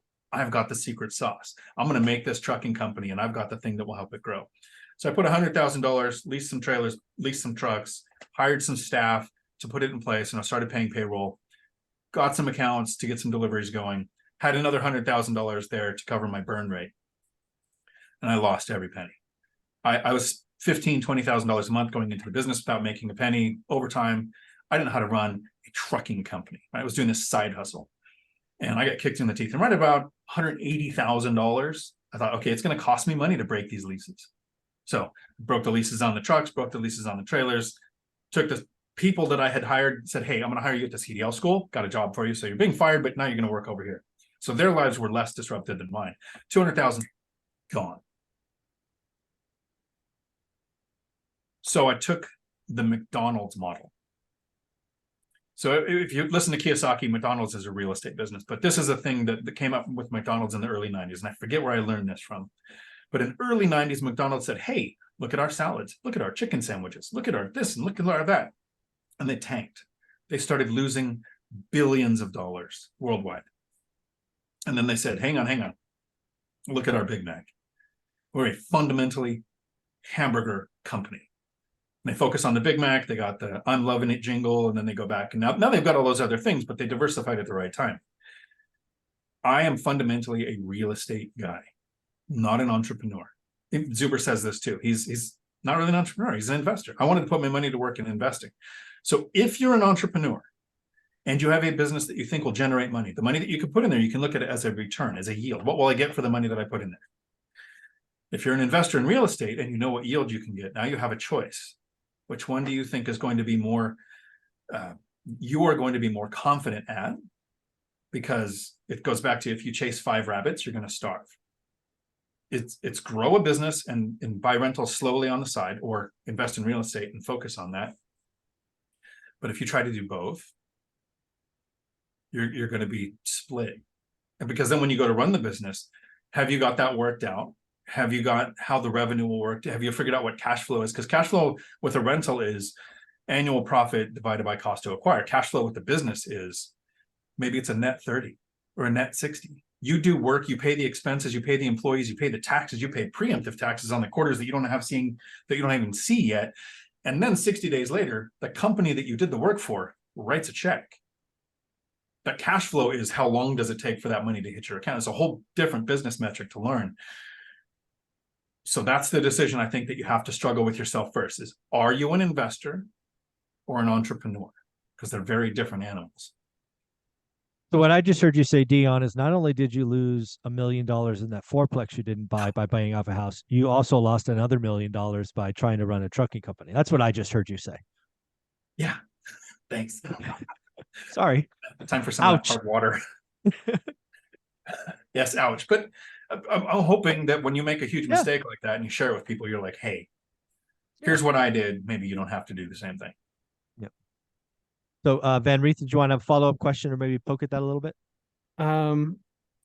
So I guess like if it was related to like real estate, like if you did something with like being a real estate agent or like a property manager, I know that's a business, but that's a business inside real estate. Is that something? I think what I would do is kind of keying on something Dion hit in at the end. If you're going to go start a business, that needs to be your focus. Okay. Starting any business, and I talk to entrepreneurs every week, you have to be, it's always, I mean, I just did an interview with Dana talking about her company, Hemlane and NVIDIA, right? We kind of made that connection. It's 1,000 to 1,000,000 times harder than you think. The fruits of the labor are amazing, but the fact that the CEO of NVIDIA admitted that he wished he didn't start the company, in 1996, that should be eye-opening to you. So again, if you're going to do it, man. Go. But don't split your focus. Okay. But the last thing on this, a lot of people will say, I think I should work in real estate because I want to invest in real estate. Statistically, over 90% of agents never own one rental property. Yeah. Part of it is because of the mindset, but the other part is it's inconsistent income, right? You can go months without anything and then have a huge transaction happen to have money come in, making it very hard to be bankable. You could have credit score issues, which makes DSCR lending even harder. Working at a property management company can give you a lot of the skill set that it takes to manage your own properties, but starting a property management business makes it very hard to be bankable for real estate loans in the future, because you have to have so many years with consistent income at the same scale. So if you do get it in place, get your systems going, and then have hockey stick growth, from that hockey stick growth, and you're now 2 years away from lenders going, okay, that's probably going to keep going, right? So it's two different things. I think Mike said it perfectly. If you're going to do the business thing, that's your focus, and then real estate becomes down the road. So is there for the different mindsets, what is a real estate investor's mindset? What should that look like? I can tell you what mine was, and it's always been this way, is my job is to go out and bust my ass during the day in somebody else's job, sell hours of my life, and maximize my income. And then control my expenses so all this money rains down on the bottom line called discretionary income. Then my job is to take that discretionary income and make it work. It's kind of what Grant Cardone talks about, right? He busts his ass doing all of these things, and the money rains down on the bottom line. He's always broke because he kind of puts the money to work. Different scale, different number of zeros, but that's been my attitude the whole time. I think here's the mindset that helped me the most. Don't underestimate the power of a couple $100. If you have a couple $100 coming in a month, and Zuber's talked about discretionary income, like after your expenses, what's left, that couple $100 is dozens or maybe hundreds of hours of your time back. Yep. And so a couple hundred here, a couple hundred here, and then you add the element of time. That's where the freedom comes from.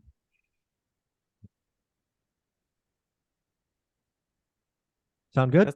Yeah, that's a lot to ponder. So just gotta chew on it for a bit. Awesome. Yeah.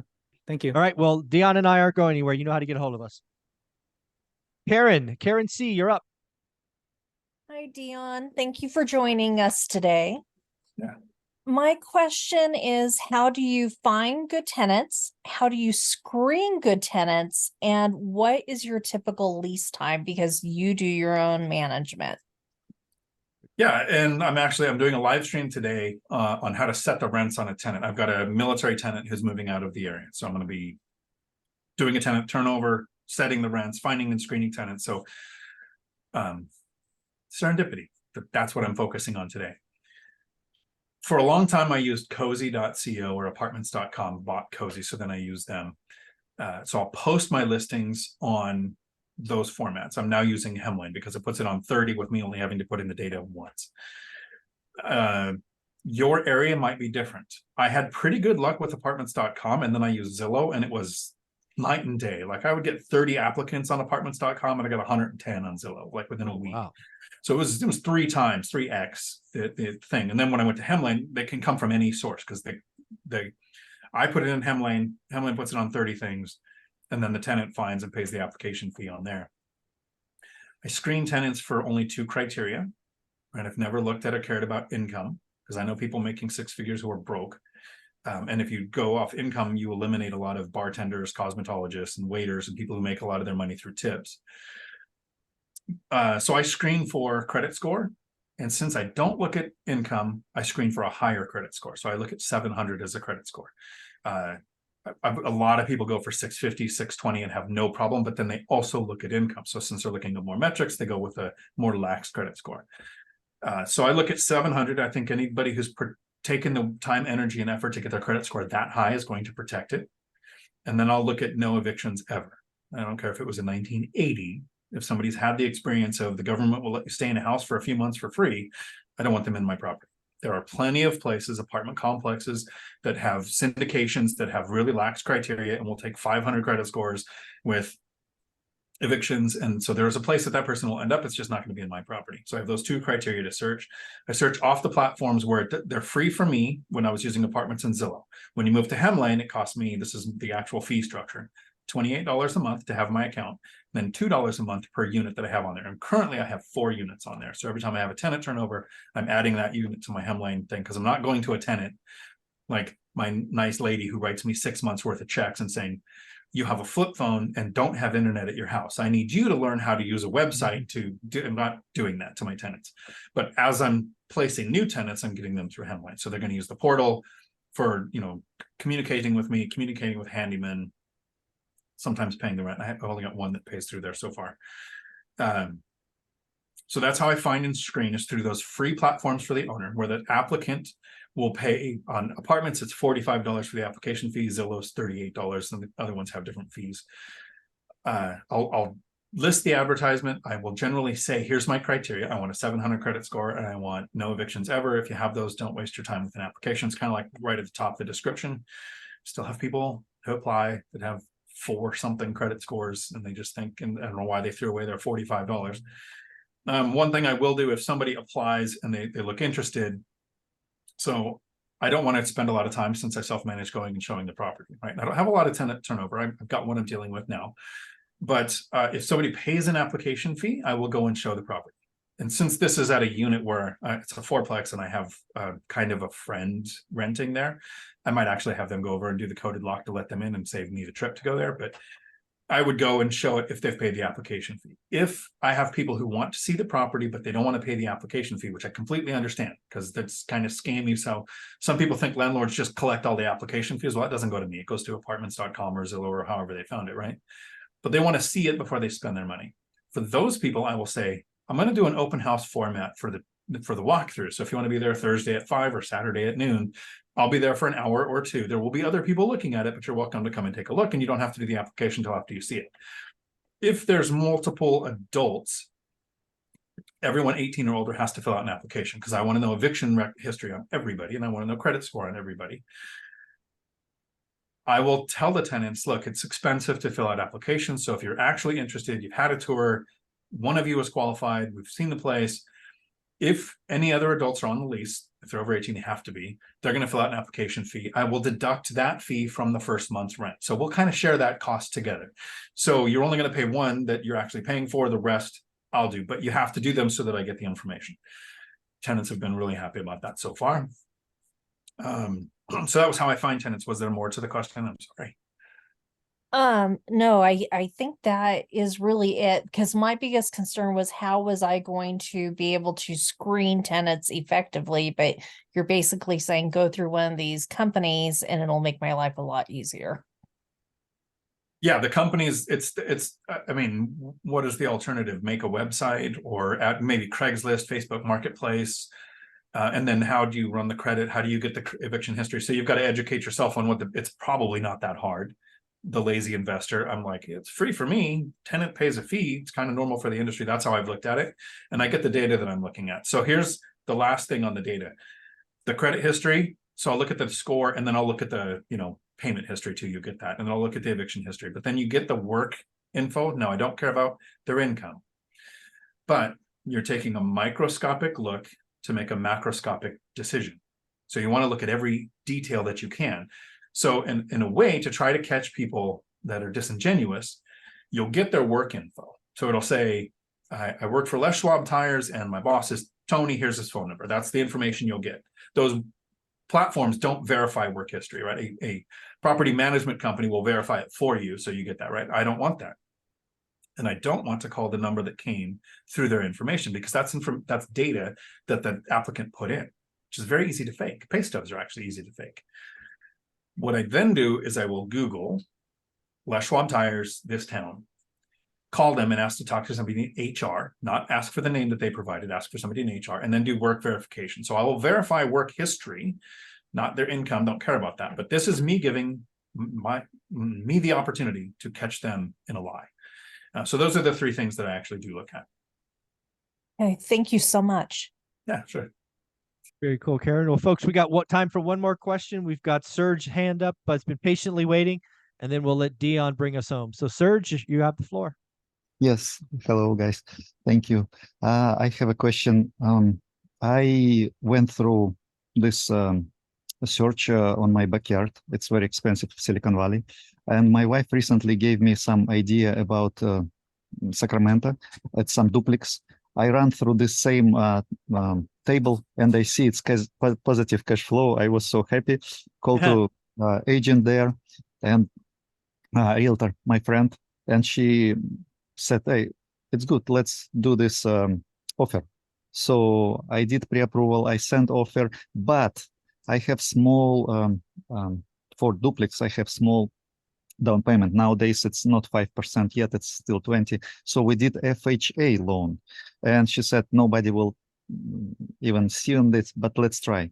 So we did 480, but recently this house sold for 450 because they need urgent cash.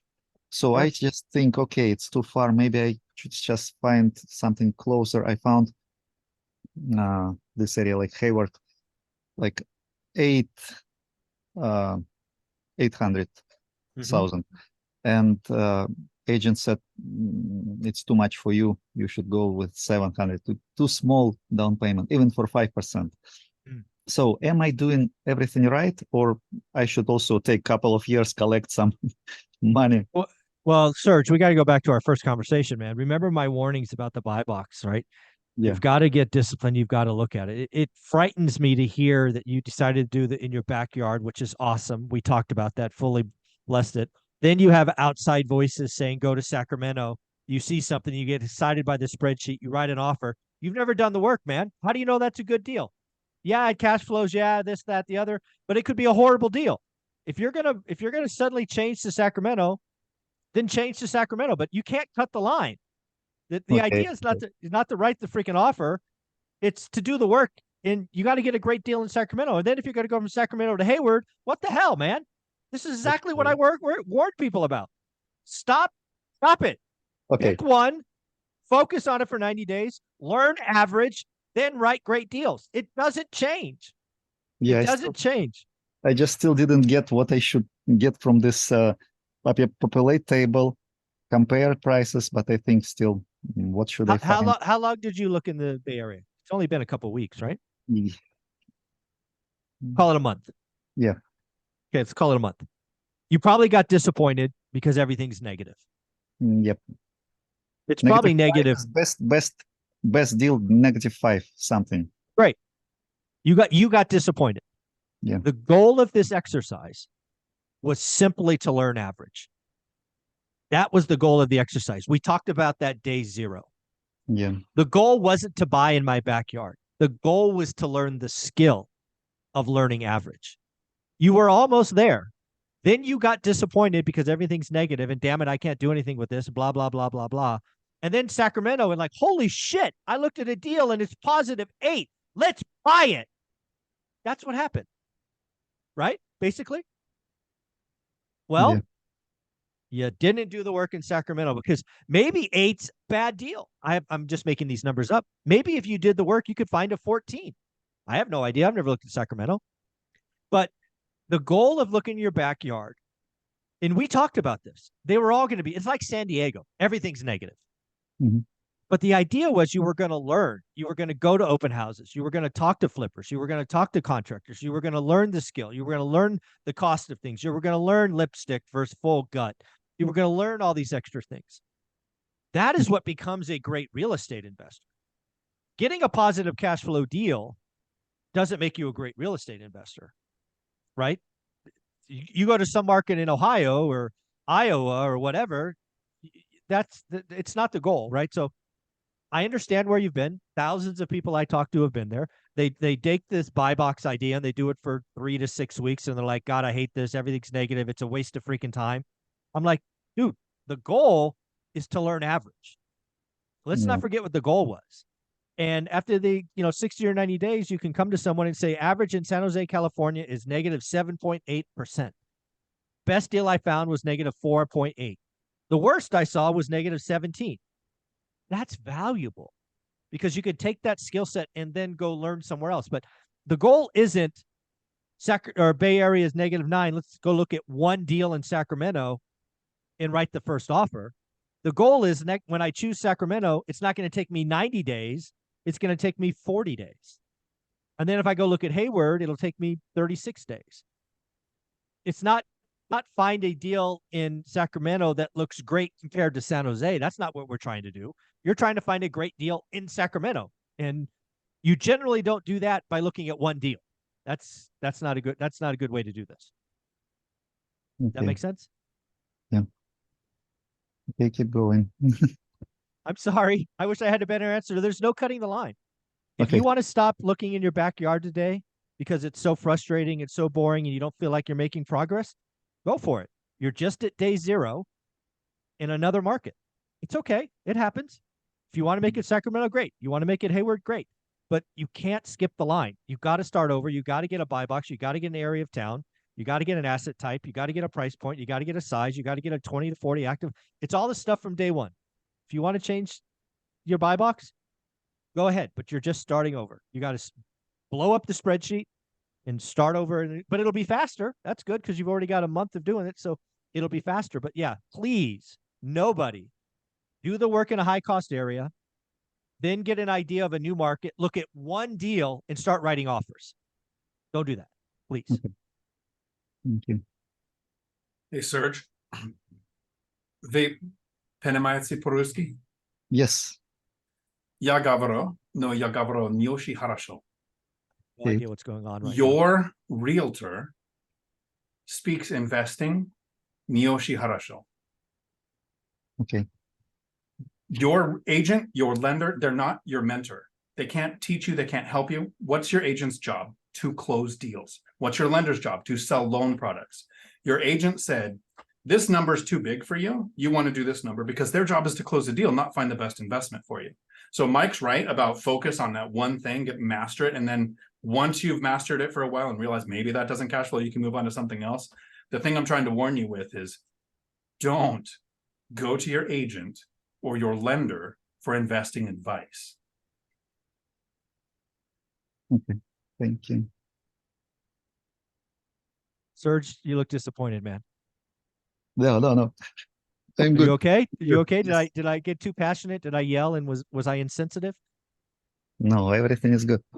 Okay, all right. Thank you. Of course, Thank you. man. I'm here to I want everybody to win.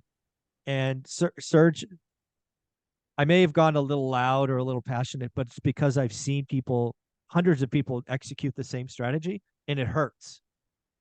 It just hurts me because it's there for you. This real estate investing is a skill. It can be learned.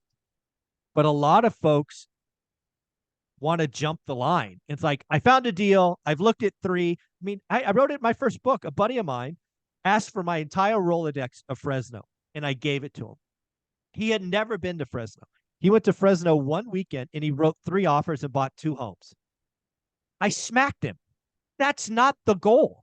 How do you know those 2 things were a good deal? Yes, I gave you my agent. Yes, I gave you my PM. Yes, I gave you all these, but you haven't done the work, right? So believe me, I smacked him really good, verbally, of course, because he was bigger than me. But yeah, I mean, so if you're gonna do a new buy box, Serge, just do a new buy box. It's okay. Just you're back to day 1. That's okay. Sound good? Awesome. Well, Dion, do us a favor, bring us home, tell us about your live stream. Let's wrap this bad boy up. I think the thing to take away is there is no one right way to do real estate, right? There's a one right way for you. And there's a huge difference depending on what your goal is. Pretty much step 1 is figuring out where you want to end up. There doesn't seem to be too many gamers here, but maybe there is in Futureland watching this on YouTube. When you start playing a new video game, you play your character based on what you want the end result to be, and real estate is almost exactly the same.